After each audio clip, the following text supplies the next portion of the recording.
இந்த 5 விதமான மனிதர்களை உங்க வாழ்க்கையில இருந்து தள்ளி வைங்க, நீங்க நல்லா இருப்பீங்க. 1. சொந்தக்காரங்க. எல்லா சொந்தக்காரங்களும் கிடையாது. உங்க மனநிலையா பாதிக்க வைக்கிற மாதிரி பேச்சும் உங்க கஷ்ட காலத்துல என்னன்னு கூட கேட்காத எண்ணமுடைய சொந்தக்காரங்களை தள்ளி வைங்க. 2வது, எப்பவுமே உங்களுடைய செயல்களை விமர்சனம் பண்ணிக்கிட்டே இருக்கிற நபரையும் குறை சொல்றவங்களையும் தள்ளி வைங்க. ஏன்னா இவங்களா உங்களை வருத்தப்பட வச்சுக்கிட்டே இருப்பாங்க. அது உங்க வளர்ச்சியை பாதிக்கும். நம்ம செய்யற ஒரு விஷயத்த நியாயமா விமர்சனம் பண்ணும்போது கண்டிப்பா நம்ம அதை ஏத்துக்கணும். உண்மையிலேயே அதுல குறை இருக்கும் போது நிச்சயமா அதையும் நம்ம ஏத்துக்கணும். அதே போல ஒரே விஷயத்த ஒன்றுக்கும் மேற்பட்ட நபர்கள் ஒத்த கருத்தோட சொல்லும் போது அப்போ நம்ம செஞ்ச அந்த செயலை கவனிக்க வேண்டியது அவசியம். அதுல என்ன தவறு இருக்கு அப்படிங்கறத பார்த்து நம்ம திருத்திக்கிறது நமக்கு நல்லது. ஆனா வேணும்னு உங்களை காயப்படுத்தணும்னு விமர்சனம் பண்றவங்க, உங்களை சுத்தி இருக்கிறவங்க எல்லாம் இது நல்லா இருக்கு அப்படின்னு சொன்னா கூட அதுல குறிப்பிட்டு ஒரு கொரக்கட்டு பிடிச்சு உங்களை காயப்படுத்துற அந்த மாதிரி நபர்களும் நீங்க தள்ளி வைங்க. 3. உங்களுடைய நேரத்தை தேவையில்லாம வீணடிக்கிறவங்க. ஏன்னா உங்களுடைய நேரம் தான் உங்களுடைய முதலீடு. உங்க நேரத்தை நீங்க எப்படி செலவு பண்றீங்களோ அதுக்கான பலனை தான் உங்க எதிர்காலத்துல நீங்க பெறுவீங்க. யோசிச்சு பாருங்க, நீங்க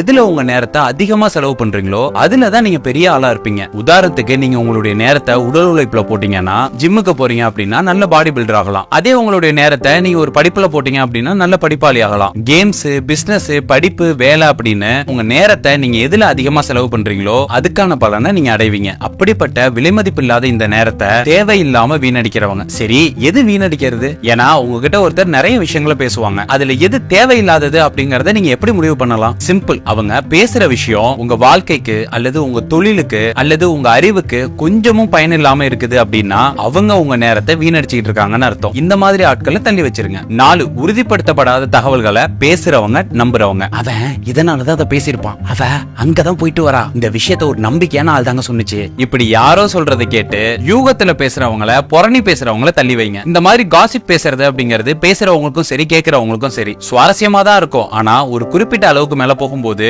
அதுக்கு அடிக்ட் ஆகி யாருடைய வாழ்க்கையெல்லாமோ பத்தி நீங்க பேசி உங்க வாழ்க்கையை இழந்துருவீங்க. நீங்க நல்லா பாருங்க, நடிகர் நடிகைகளை பத்தி பேசுற விஷயங்களா இருக்கட்டும், அரசியல்வாதிகளை பத்தி பேசுற தனிப்பட்ட விஷயங்களா இருக்கட்டும், இதனால சமூகத்துல ஒன்னும் பெரிய மாற்றங்கள் எதுவும் நிகழ போறது இல்ல. ஆனா இத பேசுறவங்களோ பேச்சுக்கு உள்ளாகிறவங்களோ பிரபலம் அடைறதும் சம்பாதிக்கிறதும் வழக்கமா இருக்கும். கேட்கிறவங்களுக்கு நேர விரயம் தானே தவிர வேற எந்த பயனும் இல்ல. ஒரு சுவாரஸ்யத்துக்காக கொஞ்ச நேரம் வேணா அதுல நீங்க செலவு பண்ணலாம். ஆனா இந்த மாதிரி விஷயங்களை நீங்க அதிகம் பேசுற நபரா இல்ல கேட்கிற நபரா இருந்தீங்கன்னா அதனால பாதிப்படைய போறது என்னவோ நீங்க தான். இப்படிதான் ஒரு அம்மா தன்னுடைய பக்கத்து வீட்டுக்கார அம்மாவோட வீட்டுக்குள்ள ஆள் இல்லாதப்ப யாரோ ஒரு பேண்ட் சட்டை போட்ட பையன் உள்ள போறத பார்த்துட்டு ஊரு ஃபுல்லா தப்பு தப்பா பேசி வைக்குது. அடுத்த நாள் காலையில அந்த வீட்டுல இருந்து வெளியே வரும்போது தான் தெரியுது உள்ள போனது பேண்ட் சட்டை போட்ட பையன் இல்ல பொண்ணு அப்படிங்கறதும் அந்த பொண்ணு அந்த அம்மாவோட சொந்தக்கார பொண்ணு அப்படிங்கறதும் தெரியுது. இப்ப இந்த பொண்ணு பேசின அம்மா இருக்குல்ல, அது அவசரப்பட்டு தப்பா பேசிட்டோமே அப்படின்னு ஒரு சாமியார போய் பார்த்து இதுக்கு எதுவும் பரிகாரம் இருக்கா அப்படின்னு கேக்குது. அதுக்கு அவர் என்ன சொன்னாருன்னா, நேரா கடைக்கு போ, ஒரு கோழி வாங்கு, அந்த கோழியை அங்கேயே கொன்னுட்டு நீ திருப்பி இங்க வர வழியில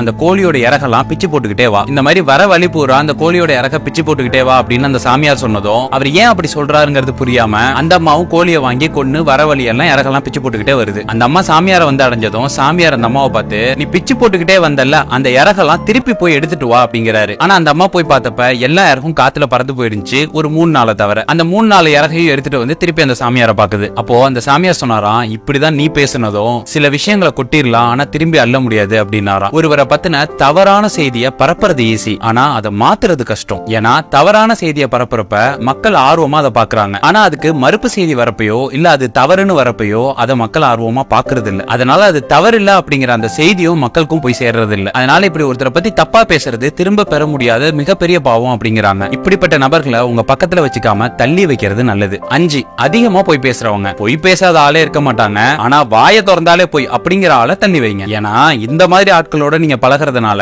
அவங்க சொல்ற போய் உங்க மேல உள்ள நம்பகத்தன்மையும் இழக்க வச்சிரும். இந்த பதிவு உங்களுக்கு பிடிச்சிருக்கு, உபயோகமா இருந்துச்சுன்னா இந்த வீடியோவுக்கு ஒரு லைக் பண்ணுங்க. மேலும் இது போன்ற பதிவுகளுக்கு தமிழ் குரு சேனலை ஃபாலோ பண்ணிக்கங்க.